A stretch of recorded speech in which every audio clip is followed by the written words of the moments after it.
एक जंगल में बबली चिड़िया अपनी बेटी पीलू के साथ रहती थी। बबली का पति रेलवे स्टेशन पर चाय बेचा करता था, मगर चाय बेचने पर बहुत मुनाफा नहीं होता था। फिर भी जो भी पैसे मिलते थे उससे अपने घर का पालन पोषण करता था। एक दिन वो चाय बेच रहा था, तभी पास वाले दुकानदार से उसकी लड़ाई हो जाती है। थोड़ी देर में वहाँ पर पुलिस आ जाती है और दोनों को पकड़कर जेल में डाल देती है। जब बबली चिड़िया को इस बात की पता चलता है तो वो फूट फूट कर रोने लगती है। हे भगवान, अब हमारा क्या होगा? इनको छुड़ाने के लिए मेरे पास पैसे भी नहीं हैं। मैंने कितनी बार इनसे कहा है, जो भी छोटी मोटी बात होती है तो उसको सुलह मशवरा करना चाहिए, हर किसी के साथ झगड़ा नहीं करना चाहिए। वो मेरी बात माने तो अब उन्हें मैं जेल से कैसे बाहर निकालूं? इतनी रात में तो कोई वकील भी नहीं मिलेगा। बबली जोर जोर से रोने के कारण उसकी पड़ोसन सुंदरी कव्वी वहाँ पर आती है। वो कहती है, क्या हुआ बबली बहन, क्यों रो रही हो? जरा हमें भी तो बताओ, शायद मैं कुछ तुम्हारी मदद कर पाऊँ। इस पर बबली कहती है, रोने की ही तो बात है बहन, क्योंकि मेरे पति को पुलिस पकड़ के ले गई है और उन्हें जेल से बाहर निकालने के लिए मेरे पास बिल्कुल भी पैसे नहीं हैं। तो सुंदरी कहती है, ऐसे क्या किया था उन्होंने? वो तो भले कबूतर थे, सभी पक्षी उनकी तारीफ करते हैं कि वो कितने सीधे साधे हैं। बबली कहती है, सुना है पास वाले दुकानदार के साथ उनकी लड़ाई हो गई थी। सुंदरी कहती है, रो मत बहन, सब ठीक हो जाएगा। इतना कहकर वो वहाँ से चली जाती है। ऐसे ही बहुत दिन बीत जाते हैं, मगर बबली के पास अपने पति को छुड़ाने के लिए पैसे नहीं रहते और उसकी चाय की दुकान अब बंद हो जाती है और इसकी वजह से उनके घर में खाने पीने की लाले पड़ जाते हैं। एक दिन बबली अपनी बेटी पीलू से कहती है, बेटी, अब मैं आपके पिताजी की दुकान पर जाकर चाय बेचा करूँगी। बहुत दिनों से उनकी दुकान बंद है, ऐसे ही कुछ पैसे जमा हो जाएंगे तो तेरे पापा को मैं जेल से छुड़ा लूंगी। तो पीलू कहती है, हाँ माँ, पापा के बिना ये घर बहुत सूना सूना लगता है। मैं भी तुम्हारे साथ अब चाय बेचने चलूंगी। दोनों माँ बेटी अब रेलवे स्टेशन पर चाय बेचने के लिए जाती है। बबली चाय बनाती और पीलू उसे ग्राहकों को देती थी। साहब, आपको भी चाय दूं? गर्मा गर्म अदरक इलायची वाली चाय है। तो साहब कहते हैं, अरे बेटी, मैं इस तरह स्टेशन की चाय नहीं पीता, मैं तो सिर्फ 5 स्टार होटलों की चाय ही पीता हूँ। तो पीलू उनसे कहती है, अरे साहब, एक बार चाय टेस्ट करके तो देखो। मेरी माँ बहुत टेस्टी चाय बनाती है, आप इसे पीकर 5 स्टार होटल की चाय भी भूल जाएंगे। अच्छा ठीक है, चल तू इतना बोल रही है तो एक कप चाय दे। बहुत मेहनत करने के बाद भी उनकी चाय ज्यादा नहीं बिकती। पीलू अपनी माँ से कहती है, माँ, मुझे बहुत जोरों की भूख लग रही है, मुझे कुछ खाने को दो ना, सुबह से कुछ नहीं खाया। तो बबली कहती है, तू यहाँ बैठ, ग्राहकों को चाय पिलाना, तब तक मैं तेरे लिए कुछ खाने का लाती हूँ। बबली चिड़िया थोड़ी दूर जाती है और वो देखती है कि एक दुकान पर बहुत सारे पक्षियों की भीड़ लगी है। तभी पूछती है, भैया, इस दुकान पर इतनी भीड़ क्यों लगी है? अरे बहन, आपको नहीं पता क्या, यहाँ पर कुल्हड़ पिज्जा बिकते हैं। पूरे स्टेशन में सिर्फ यही एक दुकान है जहाँ पर कुल्हड़ पिज्जा मिलते हैं। वो दुकानदार के पास जाती है, पिज्जा वाले भैया, वो पिज्जा वाले भैया, मुझे भी एक कुल्हड़ पिज्जा देना। वो कुल्हड़ पिज्जा लेकर पीलू के पास आती है। ये ले पिल्लू, ये कुल्हड़ पिज्जा खा। पीलू कुल्हड़ पिज्जा खाकर बोलती है, माँ, ये कुल्हड़ पिज्जा तो बहुत स्वादिष्ट है, लो तुम भी इसका टेस्ट करो। कुल्हड़ पिज्जा का स्वाद लेकर बबली पीलू से कहती है, ये लो पीलू,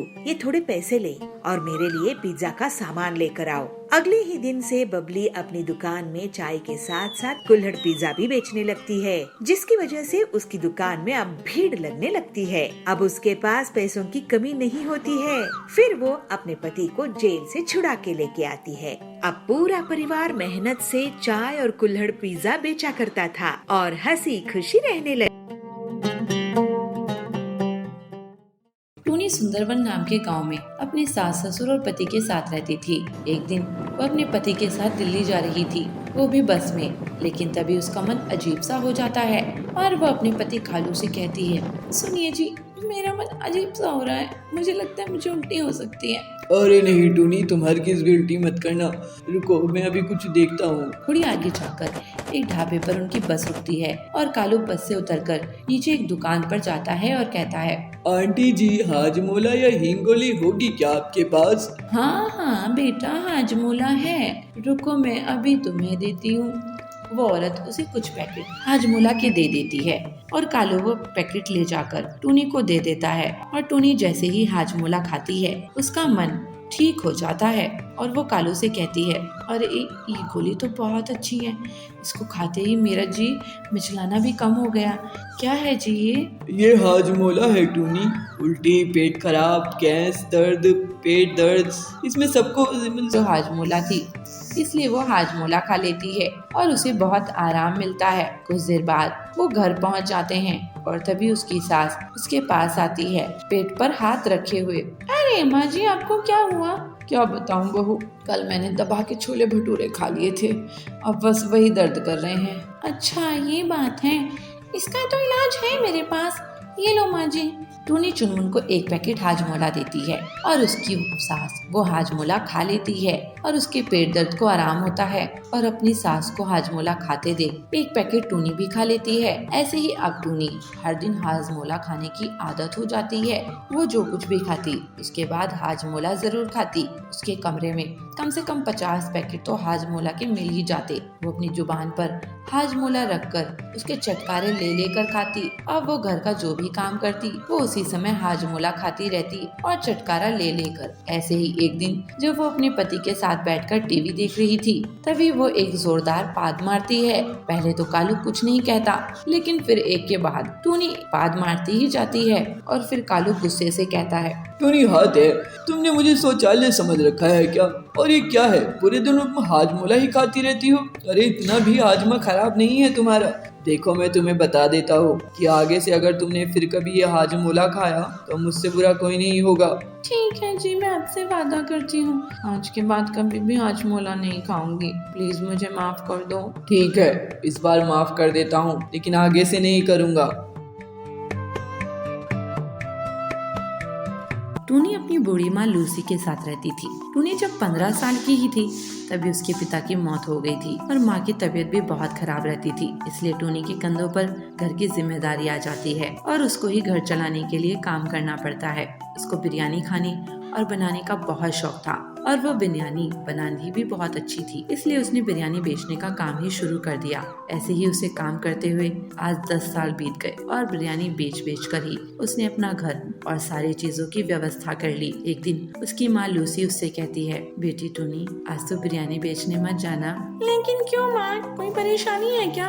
नहीं टूनी, कोई परेशानी नहीं है, बस बात ये है कि आज तुझे देखने के लिए लड़के वाले आ रहे हैं, इसलिए तू जाकर तैयार हो जा। लेकिन माँ आप जानती है ना मैं शादी नहीं करना चाहती हूँ। बेटी मेरी बात समझती क्यों नहीं है? तू एक लड़की है और लड़की पराई धन होती है। एक न एक दिन उन्हें अपने मायके को छोड़कर अपने ससुराल जाना ही पड़ता है और ससुराल ही उनका असली घर होता है। बेटी मैं चली जाऊंगी तो तुम्हारा ख्याल कौन रखेगा माँ?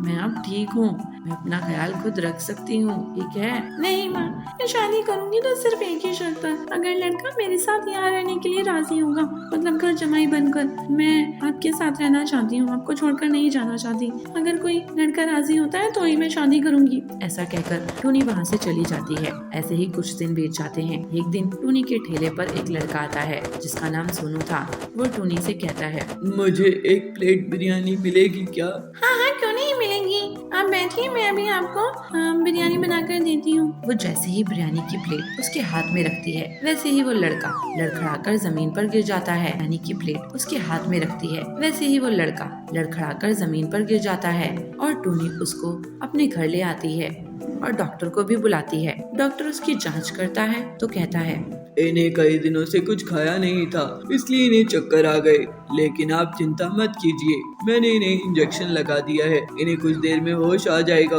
डॉक्टर ऐसा कहकर वहाँ से चला जाता है और कुछ देर बाद सोनू को होश आ जाता है। सोनू के होश में आने के बाद टूनी और लूसी सोनू से उसके घर के बारे में पूछती हैं तो सोनू बताता है, मेरा यहाँ कोई घर नहीं है, मैं तो यहाँ काम की तलाश में आया था, लेकिन कुछ लोगों ने मुझे ठग लिया और मेरे पास 1 रुपया नहीं छोड़ा, इसलिए कई दिनों से मैं भूखा था। हाँ मेरी माँ जरूर है लेकिन वो गांव में रहती है। कोई नहीं बेटा, तुम जब तक ठीक नहीं हो जाते तुम यहाँ रह सकते हो, और काम ही चाहिए तो मेरी बेटी टूनी के साथ तुम बिरयानी बेचने में मदद कर सकते हो। माँ जी, आपका बहुत बहुत शुक्रिया। आपका यह एहसान मैं जिंदगी भर नहीं उतार पाऊंगा।